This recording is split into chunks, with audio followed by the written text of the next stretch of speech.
children from single-parent families like you, being poor, it's only natural you'd be last in line. And for someone who's supposedly so free, you can't even wait 4 hours. Don't you think that's a bit narrow-minded? I had an errand at the bank and unfortunately ran into a former classmate there who had always looked down on me. To make matters worse, he was the one working at the counter that day. Despite having taken a number, my turn was deliberately skipped. I repeatedly asked him when it would be my turn, but he kept dodging the question. In the end, I was called 4 hours later. He had no idea who I was calling, while I could no longer bear the wait. And then, he was about to face a hellish ordeal. My name is Jason. I was raised by my mother alone, in what you'd call a single-parent family. We became a single-parent family because my father passed away from illness when I was in kindergarten. My mother, previously a stay-at-home mom, had to start working to support us and became a career woman. I wanted to help with the finances, but as a little kid, there wasn't much I could do, so I decided to help with housework instead. Mom, I'll take care of the cooking and laundry. I'll never forget the look on my mother's face when I said that. Her eyes seemed to say, "What is this kid talking about?"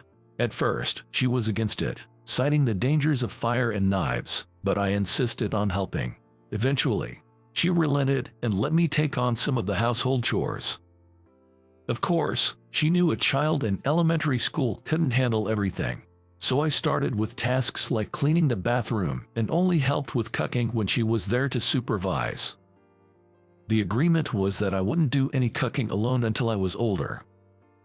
Gradually, I learned to cook, and by the time I entered middle school, my mom allowed me to cook on my own, entrusting me with all the household chores. But I felt the weight of housework. I respected those who did it daily, even as a kid. Growing up this way, I didn't play with friends after school much. Preferring to help my mom, I often declined invitations, leading to some isolation in my class. Particularly from Ken, a classmate who always mocked me. "Jason, my mom said your family is a single-parent one." "Yeah, it is.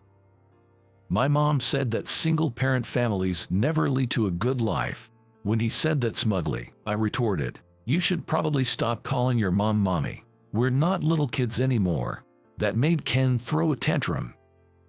Since then, Ken intensified his mockery. If I was using a short pencil, he ridiculed me by saying, "Can't afford new pencils." Being from a single-parent home, and if my sweater had a small fray, he'd quip, "Can't get a new one, can you?"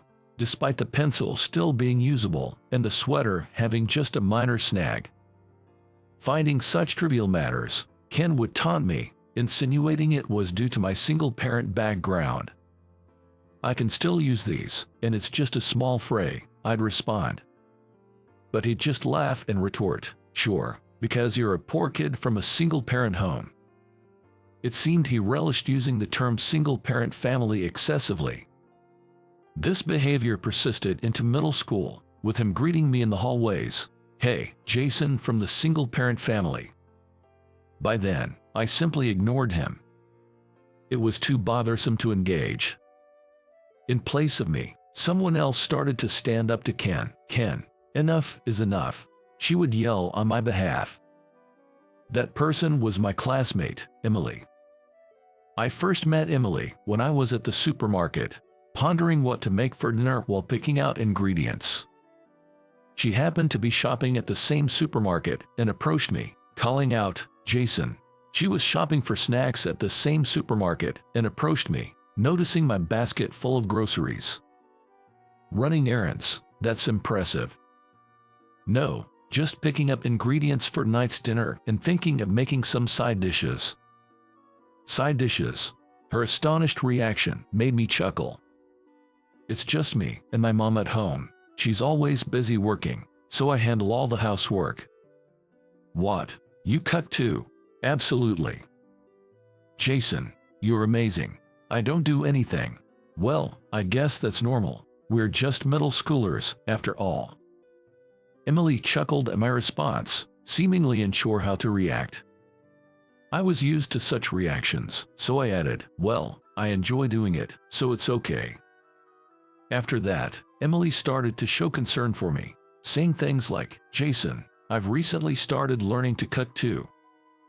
Whenever Ken would hassle me, she'd defend me fiercely, saying, "Even if Jason is from a single-parent home, he's working hard.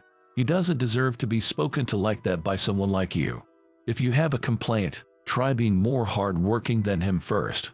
Every time this happened, I would thank Emily, concerned that neglecting my studies would reflect poorly on my mother's upbringing. I worked as hard as I could in my studies too. Whenever I didn't understand something, I would ask Emily, classmates, or teachers. Time flew by, and before I knew it, 3 years had passed, and it was our graduation day. Emily called me aside. "Watching you excel in cooking, studying, and cleaning, I realized how amazing you are. That's why I've come to like you, Jason. Would you go out with me?" she confessed. "I've always liked you, Emily, for always standing up for me and helping me out. I'd be happy to be with you." I expressed my sincere feelings, and we became a couple. Years passed since middle school, and now in my late 20s, I visited my main bank, Bennett Bank, for an errand. My ticket number was 36, and the current service number was 33. Just 3 more people. I should be called soon, I thought, sitting down to wait. But after an hour, my number still hadn't been called. Although the person with ticket 35 was taking unusually long, I thought it was understandable since it was a bank matter. During that time, I worked on my laptop, replied to work emails, played games on my cell phone, browsed social media, and watched videos. Finally, the person with 35 left the counter. Finally my turn, I thought, putting away my phone and gripping my ticket. Then unexpectedly, skipping ahead to ticket number 37, "Please come to the counter," was announced, and the screen showed 37. What? I was stunned as the person with 37 went to the counter. Maybe they were in a hurry and asked to go first. Yes, that must be it. Otherwise, they wouldn't skip numbers, I reasoned, sitting back down. But there was one thing troubling me. When I took my ticket, I noticed the name of today's counter attendant was Ken. Remembering a classmate with the same name, I glanced at the counter and realized it was indeed him. I almost instinctively called out to Ken, so much did he resemble the person I remembered from middle school. Despite not having seen Ken since we graduated, the resemblance was uncanny. So he ended up working at this bank. And to find him at this particular branch was completely unexpected. But Ken was the guy who always used to mock me for being from a single-parent family. Worried that Ken might say something if he recognized me, I discreetly moved away to avoid eye contact. When it was my turn at the counter, I planned to keep the interaction brief and professional, hoping to avoid any unnecessary comments. Although I thought it unlikely, I couldn't help but wonder if Ken might harass me here, at the bank, but realistically, it had been decades since we graduated, and this was his workplace. I reasoned that he wouldn't engage in such behavior on the job, but still, there was a lingering doubt. Still, my number, 36, wasn't called. Now they were calling 38. Ken seemed unfazed, continuing his work as if nothing was going on. Maybe I'll be called next, I thought, pulling out my phone again. But no.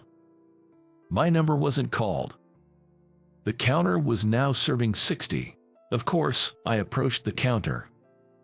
"Excuse me, I'm number 36. Am I being called soon?" Ken, without looking up, replied, "You're next or so. We're just a bit out of order today. But the next person is 45 and I have 36. Ticket number 45, please come to the counter," was announced. My complaints were completely ignored. I wondered if that's really how the bank staff should act. Because Ken didn't help, I asked another female staff member, but all I got were responses like, "Please wait," and "I'll inform the person in charge." I had to suppress a mental retort, annoyed that no one else would assist me. I had been at the bank for nearly 2 hours already. It looked like my only option was to keep waiting. With that thought, I settled in to wait again. I opened my work laptop and began doing some work while keeping an eye on the counter. It was almost 3 p.m., the closing time for the bank's counter service. I had been at Bennett Bank for about 4 hours. In the end, my number was never called, and I heard a clattering noise. Looking towards the counter, I saw to my surprise that they had begun packing up. "Wait, what?" I exclaimed, hurriedly packing my laptop and rushing to Ken's counter. "Hey, I haven't been called yet." When I showed Ken my ticket, he sneered.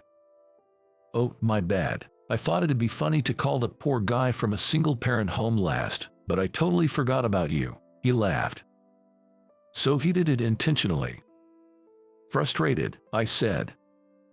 "You told me I'd be called next several times." "I said I thought I could call you next, not that I would," he replied.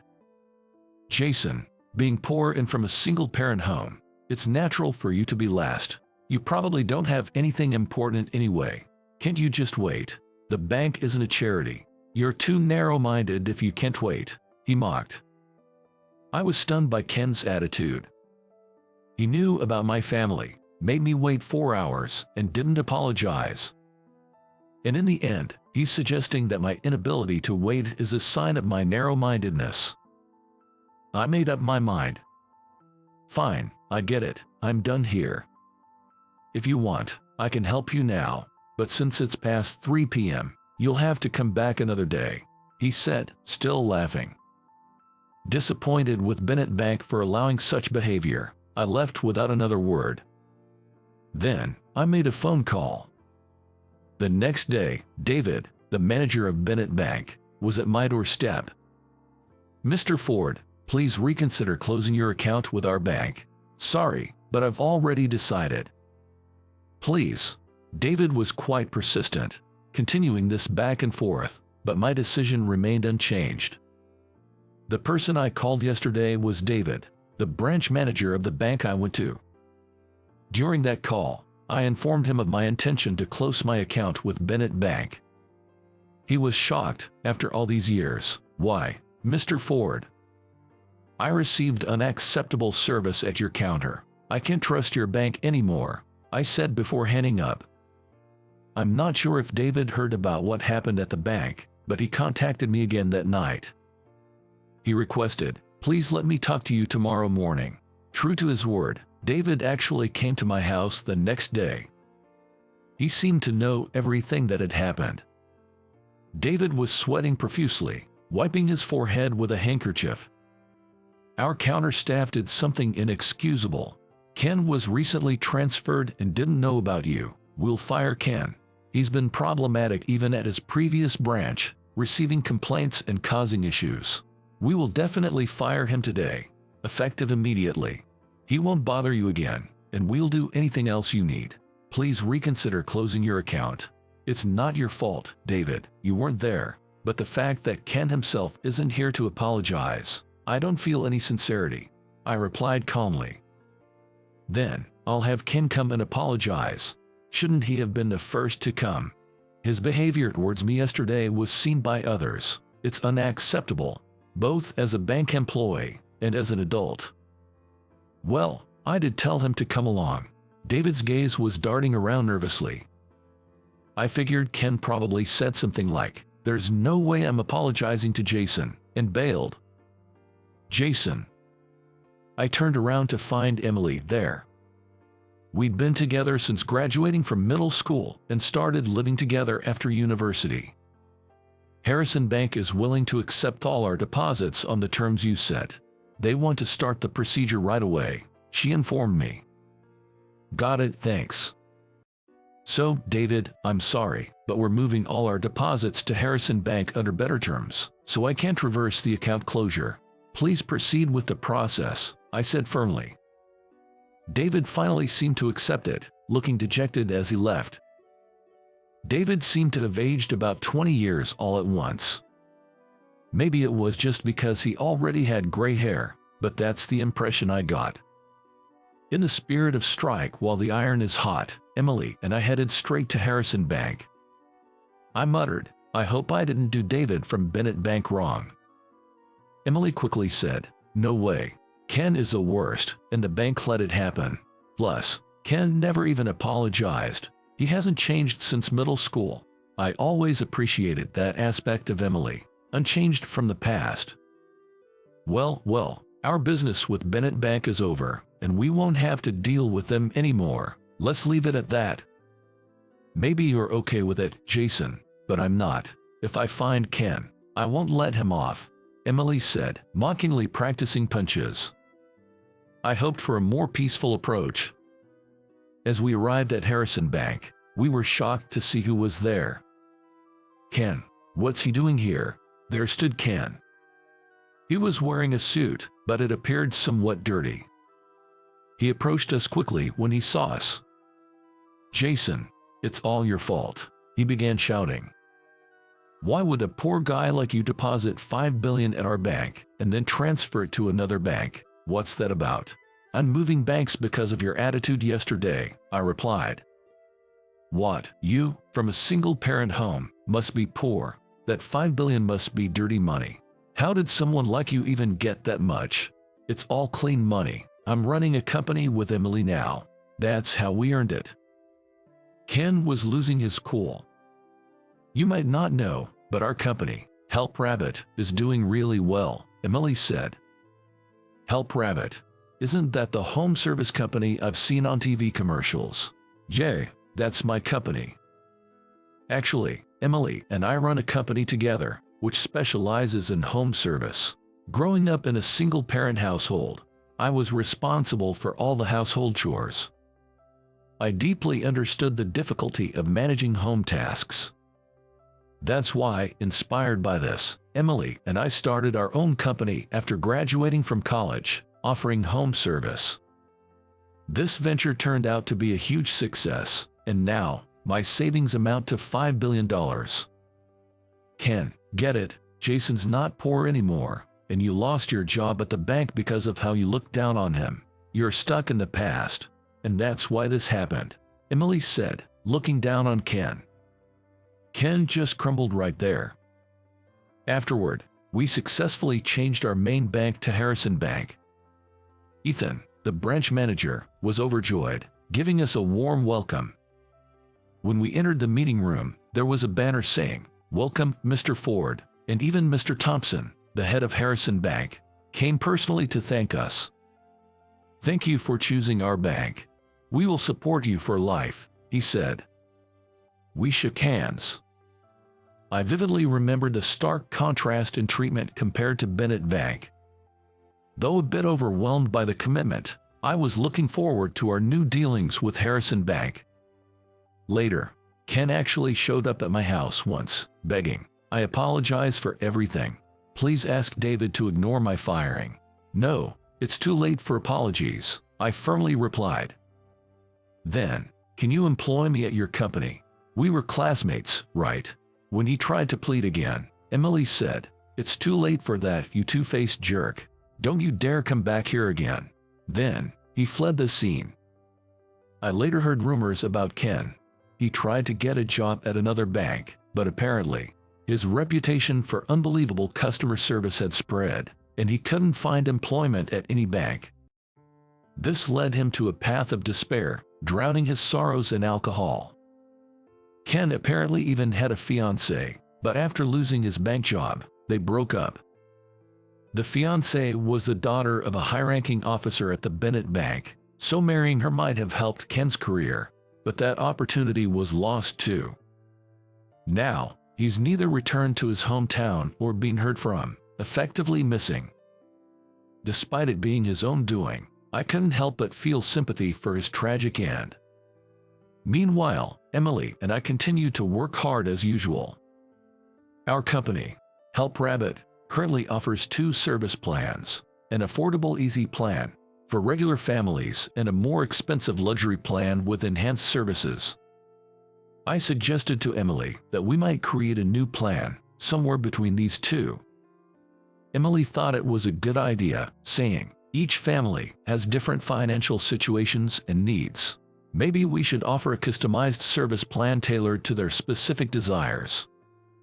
Inspired by her suggestion and our company's financial stability, I thought it was a good time to explore new customer segments with this new plan. We surveyed our employees and listened to their insights and customer feedback. While conducting surveys on social media to brainstorm ideas for our new service, I came across an online news article. It was about the reality of young caregivers. It detailed the challenges young caregivers face, not only in caregiving but also in managing household chores, which adds to their time constraints. I had only considered the burden of caregiving, forgetting about the household chores. Though I never had to care for my mother, I did household chores from a young age and understood their difficulty. These young caregivers are struggling daily with both caregiving and household tasks. I remembered how hard daily chores were and how they left no time for leisure activities. That's when an idea struck me. I thought, if families with young caregivers could also use our housekeeping services, wouldn't it at least reduce the burden of chores? To make it accessible, we could set the price even lower than our easy plan, almost like a volunteer service. That way, it would be affordable for these families. I shared this idea with Emily. What do you think about this new plan? That's a great idea. It fits well with today's social situation, and I'm sure it'll be a hit. Encouraged by her support, I discussed the idea with our team. The response was unanimously positive. Anything to help these young kids, said our veteran employee, Susan, and others chimed in. Students should have time for studies and fun. They shouldn't miss out on their youth. Realizing the enthusiasm of our team, I decided to go ahead with the plan. We named this new service for young caregivers the Helper Plan and launched it as our company's latest offering. It was a huge success, with many families reaching out, saying, "Can you help us?" The media attention it garnered, including TV and magazine features, led to an even greater influx of requests. Due to a shortage of staff, I often had to personally visit clients' homes to provide our housekeeping services. Given the frequent requests for male staff, I took the lead in responding to such calls, actively participating in the housekeeping tasks myself. Each time I completed a job and received heartfelt thanks like, "You've really helped us," or "Thank you so much," I felt deeply fulfilled by my work. Our company's performance soared. We hired more male staff, and despite being busy, we lived fulfilling days. And today, after several months, Emily and I finally managed to take a substantial break and went on a trip together. Incidentally, this hotel is quite upscale, so I'm also hoping to pick up some pointers on staff behavior and service for our own business. It's important to absorb and learn from anything that can be a reference for our work. We should adopt the best practices we find and provide even better services. In fact, amidst our busy schedules, Emily and I got married. We have been living together for years since graduating from college. I was completely absorbed in managing the company, and Emily was always there to support me. Marriage had taken a backseat to our busy careers. The incident with Ken was what prompted us to register our marriage. Ever since we met in middle school, Emily had always been more upset than I was when I was ridiculed, always standing up for me. It made me realize I couldn't let someone as wonderful as her go. "Emily, I know it's a bit late, but shall we get married?" She laughed and said, "It really is late, but I'm happy you asked. I'll always be here to protect you, Jason." Indeed, Emily had always been my protector. I hope that from now on, I can protect Emily as well. It would be great if we could continue to support and uplift each other. Being able to relax like this is only possible because we work so hard usually. Really, Emily, thank you for everything. Thank you too, Jason, you've worked hard. We said this, expressing our appreciation for each other. It would be great if we could continue to grow the company. Then maybe people will stop calling you the poor kid from a single-parent home. The irony is, the person who said that the most is now missing. He got what he deserved. Your outcomes were the result of your efforts, not your family background.